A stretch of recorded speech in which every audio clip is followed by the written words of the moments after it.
Being a solo player in Rust is sometimes really difficult, and in the end, on the end of the day, as a solo player, you will never ever be able to compete with a group in regards to protecting your base against the raids. So what you want to do is to make sure that nobody's actually trying to raid you.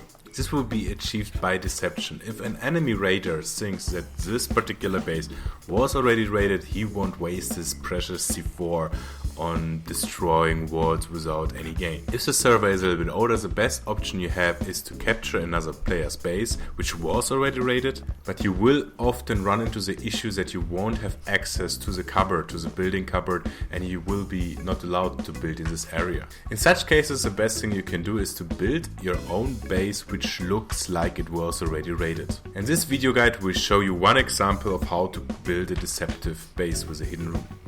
My personal focus lies always on bases which can be achieved with a rather secure and slow process. This means we start simple, but in a way that we're always protected from other players as much as possible. This is the first step of the core base design, and as you could see in the video, we're placing, the first thing we need to place after the foundation is done is the covers to protect the area around it. Then build the walls and place the doorways in a way you saw in the video, and secure everything with 2 doors and 2 locks. The next thing you need to have is to build a furnace in order to melt the metal ore into metal fragments.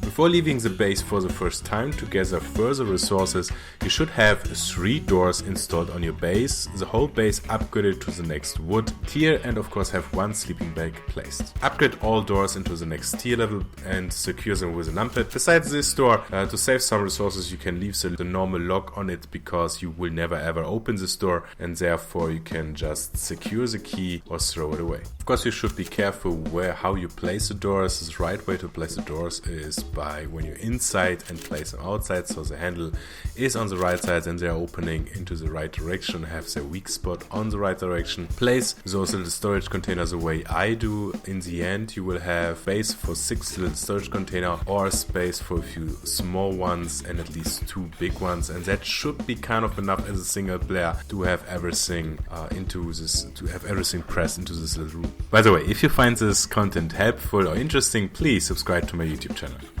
Thank you. After finishing our core room, it is time to build up the decoy base around our loot room. The main goal is to give the impression that this base was A, not 100% finished, and secondly, even though it wasn't finished, it was already raided.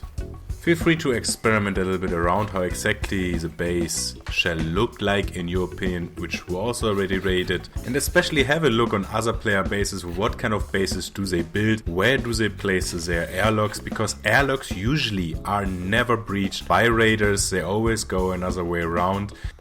So airlocks are usually the best place to hide your loot, and because 3-door airlocks are fairly common, you can still have an airlock system to protect yourself by entering your base. Critical factor, however, is where exactly you're planning to build up your base, and on this matter I will do a separate video in future. So this is how my default base in the end will look like, and of course the schematic for you as well.